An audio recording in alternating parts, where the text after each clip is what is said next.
वहाँ पर बहराइच की जनता का प्यार देखा और जो वहाँ का उत्साह उन लोगों में देखा तो मैं बड़ा हैरान था। आप अमाउंट्स की कुछ बात बता रहे हैं तो मतलब धन बल सभी से लोग आपके साथ हैं। मेरा सम्मान करके मुझे कुछ धनराशि भी सम्मान के तौर पर दी है। बहराइच की जनता ये चाहती है कि अब हमारी लड़ाई अब आगे लोकसभा में जाकर लड़ें। जो जनता के अंदर एक उत्साह देखा मैंने तो मैं इसको देखकर लगता है मैंने कहा ये कुछ बहराइच की जनता मुझसे चाहती है। लोग चाह रहे हैं कि आप चुनाव लड़े, लेकिन आपके मन की इच्छा क्या है? जिस प्रकार से मैंने उसमें नोट देखे तो मैं बड़ा भावुक हुआ कि यहाँ की जनता कितना प्यार करती है और वो कुछ चाहती है मुझसे। आदरणीय बहन कुमारी मायावती जी के सामने मैं इन चीज़ों को रखूँगा और जैसे ही वहाँ से कोई आदेश होगा। पार्टी से चुनाव लड़ने की तैयारी आपके मन में भी है कि कहीं ना कहीं अगर जनता चाहती है आप चुनाव लड़ेंगे आप? तो ये डिसीजन आदरणीय बहन कुमारी मायावती जी लेंगे। हरियाणा हो, राजस्थान हो या फिर मध्य प्रदेश, इनमें अपनी एक अलग पहचान और राजनीतिक क्षेत्र में हलचल मचाने वाले भीम आर्मी जय भीम के राष्ट्रीय अध्यक्ष मंजीत सिंह नौटियाल आज हमारे स्टूडियो में मौजूद है, क्योंकि अब उत्तर प्रदेश में हलचल मचाने की तैयारी है। मंजीत जी, चर्चाएं चल रही है कि आप बहराइच से चुनाव भी लड़ सकते हैं, लोग आपको बहुत पसंद कर रहे हैं, पीछे से आपको सम्मान भी दिया गया, क्या पूरा कारण रहा, क्या लोग वहाँ के चाह रहे हैं? देखिए, उत्तर प्रदेश का ज़िला बहराइच के जो हमारे जनता है तो वो काफ़ी 2 महीने से बार बार मुझे बुलाने की वहाँ पर प्लानिंग कर रहे थे। तो मैंने जो तारीख सुनिश्चित की थी तो मैं गया, तो मैंने वहाँ पर बहराइच की जनता का प्यार देखा और जो वहाँ का उत्साह उन लोगों में देखा तो मैं बड़ा हैरान था। और वहाँ उन लोगों ने जो डिसीज़न लिया, मुझे नहीं पता था कि ये डिसीज़न ये लेने वाले हैं। तो उन्होंने कुछ जिस प्रकार से मेरा सम्मान करके मुझे कुछ धनराशि भी सम्मान के तौर पर दी है और पूरी जो बहराइच की जनता है उन्होंने कहा है कि भाई आप बहुजन समाज की लड़ाई को, इस देश की जनता के जो अधिकारों की लड़ाई है वो आप अब तक रोड पर लड़ते आए हैं, कि अब हम बहराइच के जनता ये चाहती है कि अब हमारी लड़ाई अब आगे लोकसभा में जाकर लड़ें। किस तरीके का आप लोगों को सम्मान दिया गया है? आप अमाउंट्स की कुछ बात बता रहे हैं तो मतलब धन बल सभी से लोग आपके साथ हैं। हाँ, देखिए, जिस प्रकार से सबसे पहले तो जिस समय उन्होंने रोड शो किया और मुझे कार्यक्रम तक वो लेकर गए कि पूरा शहर जाम था और बड़े पैमाने पर उनमें उत्साह देखने को मिला और बहनें भी, भाई भी, महिलाएं और बुजुर्ग महिलाएं, जो मैंने जिस प्रकार से उत्साह देखने को मिला वहाँ, तो मैं बड़ा हैरान था। और ये जो जनता के अंदर एक उत्साह देखा मैंने तो मैं इसको देखकर लगता है मैंने कहा ये कुछ बहराइच की जनता मुझसे चाहती है। और जिस प्रकार से उन्होंने मुझे कुछ धनराशि मेरे सर पे रखकर या मुझे सम्मानित के तौर पर दी, तो मुझे उसमें जिस प्रकार से जब मैंने वो चीज़ देखी तो मैं बड़ा भावुक हुआ कि उसमें कुछ नोट इस प्रकार के थे कि जिनको छुट्टे कहा जाता है। तो मैंने सोचा कि ये समाज ने मुझे पूरे इस ज़िले की जनता ने इकट्ठा करके, और जिस प्रकार से मैंने उसमें नोट देखे तो मैं बड़ा भावुक हुआ कि यहाँ की जनता कितना प्यार करती है और वो कुछ चाहती है मुझसे। तो मैंने उनको जो सम्मान उन्होंने मुझे दिया तो मैंने उसको सर माथे पर रखा और मैंने उसको हृदय से लगाया। परंतु मैंने उनसे एक बात कही है, मंच से ये बात कही है कि आप लोग जो चाहते हैं, मैं आपकी भावनाएं समझता हूँ और मैं आपके जो आपने डिसीज़न लिया था मैं उसका सम्मान भी करता हूँ, लेकिन हमारी पार्टी एक बहुत बड़ी राष्ट्रीय पार्टी है, बहुजन समाज पार्टी, और जो हमारी नेता हैं आदरणीय बहन कुमारी मायावती, मैं ये प्रस्ताव उनके सामने रखूँगा।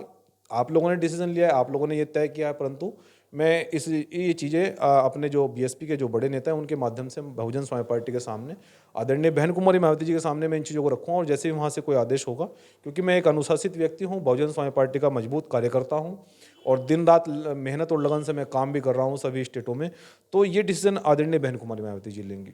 अच्छा, अगर बात करें, लोग चाह रहे हैं कि आप चुनाव लड़ें, लेकिन आपके मन की इच्छा क्या है? क्या आप संगठन से हटकर बसपा पार्टी से चुनाव लड़ने की तैयारी आपके मन में भी है कि कहीं ना कहीं अगर जनता चाहती है आप चुनाव लड़ेंगे आप? देखिए, मैं ये चीज़ स्पष्ट करता हूँ कि हमारा जो संगठन है वो इस देश के सभी राज्यों में संगठन चल रहा है और हमारे यहाँ एक मजबूत लोकतंत्र है।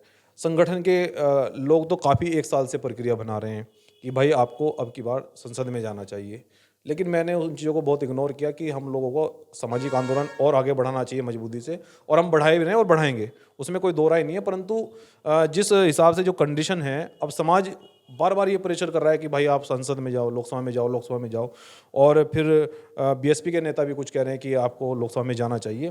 तो मैं उनकी भावनाओं का सम्मान करता हूँ, परंतु ये निर्णय हमारी जो नेता हैं आदरणीय बहन कुमारी मायावती जी, ये उनके ऊपर डिपेंड करता है। यदि आदरणीय बहन कुमारी मायावती जी मुझे आशीर्वाद देती हैं बहराइच से, तो मैं निश्चित रूप से वहाँ चुनाव लड़ूंगा। और इससे एक बेनिफिट और होगा बड़ा, कि मैं ये बताना चाहता हूँ कि जिस लोकसभा से आदरणीय बहन कुमारी मायावती जी मुझे चुनाव लड़ाएगी उत्तर प्रदेश के अंदर, उसमें बहुत बड़े पैमाने पर पार्टी को लाभ मिलेगा। और उस प्रदेश में तो आपको देखने लायक हवा मिलेगी, क्योंकि एक मजदूर का एक ऐसा बेटा चुनाव लड़ेगा। मैंने वहाँ की जनता को यही कहा जब उन्होंने मेरे सामने ये सवाल किया कि भाई हम आपको लोकसभा में देखना चाहते हैं। मैंने उनको कहा भाई आप ही तरह मैं भी एक मजदूर का बेटा हूँ, बस आपकी लड़ाई को लड़ रहा हूँ संविधान हाथ में लेकर, लेकिन मेरे पास तो धन नहीं है। तो लोकसभा चुनाव लड़ने के लिए धन की आवश्यकता होती है। तो उन्होंने ये कहा कि भाई काशीराम साहब का जो मिशन है वही आप चला रहे हैं, कि उसमें तो धन की आवश्यकता नहीं होती है। और फिर उन्होंने कहा कि हम आपको पूरे ज़िले के लोग आपको सब मिलकर लड़ाएंगे। और कुछ उन्होंने फिर इकट्ठा भी वो कर दिया और इकट्ठा करके दिया। तो कहने का तात्पर्य ये है कि यदि आदरणीय बहन कुमारी मायावती जी मुझे आशीर्वाद देकर ये निर्णय लेती हैं, तो निश्चित रूप से बसपा पार्टी को तो बड़े पैमाने पर फायदा मिलेगा ही, लेकिन एक मजबूत नेतृत्व बहुजन समाज पार्टी के नेतृत्व में उभरेगा।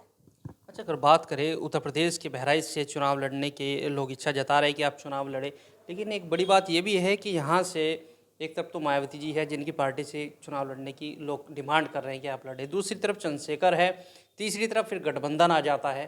तो कैसे आप इनसे पार पा पाएंगे, क्योंकि चंद्रशेखर भी अपनी भीड़ दिखा रहे हैं।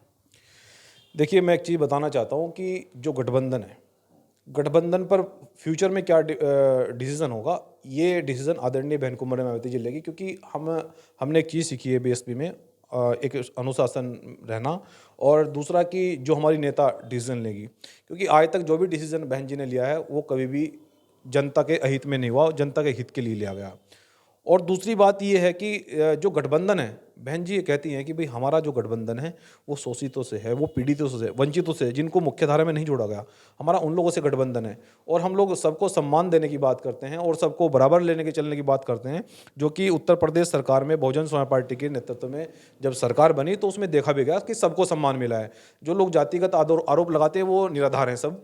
तो मैं कहना चाहता हूं कि जब बीएसपी सरकार में जब उत्तर प्रदेश के अंदर सभी वर्गों को सम्मान दिया गया, सबको आगे बढ़ाया गया, परंतु अगर आदरणीय बहन कुमारी मायावती जी अगर देश की प्रधानमंत्री अब की बार बनती हैं, तो निश्चित रूप से हमारा देश आगे बढ़ेगा, जनता के लिए काम होगा, सबको सम्मान दिया जाएगा, सबको बराबर लेकर चला जाएगा, सबका विकास होगा। अच्छा, गठबंधन की हम बात कर रहे थे, गठबंधन में चंद्रशेखर जा सकते हैं, लेकिन क्या बसपा अगर गठबंधन में जाती है तो फिर कहीं ना कहीं चंद्रशेखर आप सभी एक साथ हो जाएंगे, तो समीकरण क्या रहने वाले हैं इस टाइम के? देखिए, ऐसा है, ये डिसीज़न गठबंधन का जो डिसीज़न है ये आदरणीय बहन कुमारी मायावती जी लेगी। और जहाँ तक की बात है कि हम लोगों ने हम अपनी ज़मीन को बहुजन समाज पार्टी के नेतृत्व में इतना मजबूत कर रहे हैं कि डिसीज़न कुछ भी हो, लेकिन हम किसी भी प्रकार से कमज़ोर नहीं रहने वाले। क्योंकि हमारा जो गठबंधन है वो शोषितों से है, पीड़ितों से है, वंचितों से, जिनका उत्पीड़न हो रहा है। जिस तरह की मुस्लिम समाज के लोगों का किस प्रकार से उत्पीड़न किया जा रहा है, तो मुस्लिम समाज के लिए उनका बेटा और आदरणीय बहन कुमारी मायावती जी लड़ रही हैं। और जिस प्रकार से पिछड़ों का उत्पीड़न किया जा रहा है, जिस प्रकार से दलितों का उत्पीड़न किया जा रहा है, तो इन वर्गों के लिए मुख्य रूप से सब चीज़ों को मजबूती से ज़मीन पर लड़ाई लड़ा जा रहा है। तो बाकी जो डिसीजन होगा उसमें आदरणीय बहन कुमारी मायावती जी लेंगी, उसके हिसाब से फिर आगे की रणनीति तैयार की जाएगी। गठबंधन की बात करें, गठबंधन में अभी लोकसभा चुनाव से पहले विधानसभा चुनाव भी है 5 राज्यों में, और वहाँ पर वो गठबंधन दिखाई नहीं दे रहा। एक दूसरे के सामने ही गठबंधन के लोग खड़े हो गए और ट्रेलर की बात कर रहे हैं लोकसभा चुनाव से पहले। क्या लगता है जो खटपट पहले अखिलेश के साथ देखने को मिलेगी, या खटपट और बढ़ सकती है? देखिए, मैं किसी पार्टी के बारे में नया बताना उचित नहीं समझूंगा क्योंकि हमारे पास समय इतना नहीं होता है, क्योंकि हम मिशन में इतना रात दिन इतना मेहनत करते हैं, इतनी काम करते हैं, क्योंकि अपनी बात को, अपनी आइडियोलॉजी को जनता के सामने रखना ये हमारा कर्तव्य भी होना चाहिए। देखिए, जहाँ जैसे कि राजस्थान में चुनाव हुआ, अभी छत्तीसगढ़ में है और अभी राजस्थान में भी चुनाव होने वाला है, तो इसमें जिस प्रकार से जब आदरणीय बहन कुमारी मायावती जी वहाँ रैलियाँ करने के लिए गई, आपको वो मैं बताऊं कि जब जैसे कि मुरैना में रैली हुई है, बहुत सारे स्टेट हैं, बहुत सारे ज़िले हैं, उनमें रैली हुई, तो उसमें ये देखने को मिला कि वहाँ बहन जी के अलावा कोई नहीं दिखा। मतलब बहुजन समाज पार्टी के अलावा कोई टक्कर में नहीं है, क्योंकि वहाँ हमने अपने स्टार प्रचारक लगाकर दी। और जो बीएसपी के हमारे लीडर हैं प्रदेश में, जिलाध्यक्ष हैं, प्रदेश के लोग हैं, तो उन्होंने जनता में एक संदेश दिया था कि भाई हमारा गठबंधन पार्टियों से नहीं है, हमारा गठबंधन आपसे है। आपको जो अधिकार नहीं मिले, आपको अधिकार दिलाने के लिए हमारा गठबंधन है।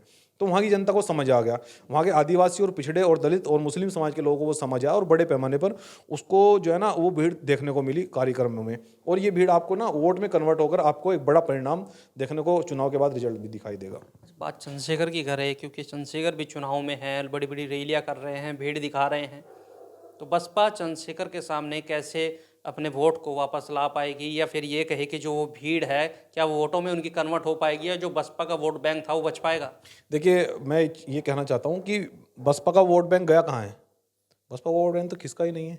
और आप अभी की बार देखने को मिले, क्योंकि हमने स्टार प्रचारक जो लगाए थे वो इसलिए लगाए थे कि जो पिछड़े क्षेत्र होते हैं वहाँ पर क्या होता है कि जो दबंग लोग हैं, जो वोट के आधार पर नहीं, जो बंदूक और हथियारों के आधार पर अपनी जो वहाँ पर कुंडली जमाए बैठे होते हैं और अपने विधायक और एमएलए का चुनाव जीतते हैं, तो उनको जवाब देने के लिए, उनसे बचाने के लिए अपने समाज और बहुजन देश की प्रदेश की जनता को हमने कहा था कि किसी से डरने की आवश्यकता नहीं है। संविधान में वोट का अधिकार सबको, वन वोट वन वैल्यू दिया गया है और उसको हमें स्थापित भी करना है, जो कि हमारे स्टार प्रचारकों ने उसको स्थापित किया। और देखने को आपको चुनाव में परिणाम मिलेगा।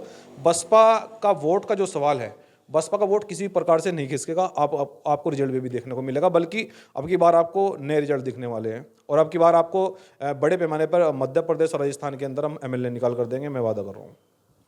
देखिए, ये थे हमारे साथ भीम आर्मी जय भीम के राष्ट्रीय अध्यक्ष मंजीत सिंह नौटियाल।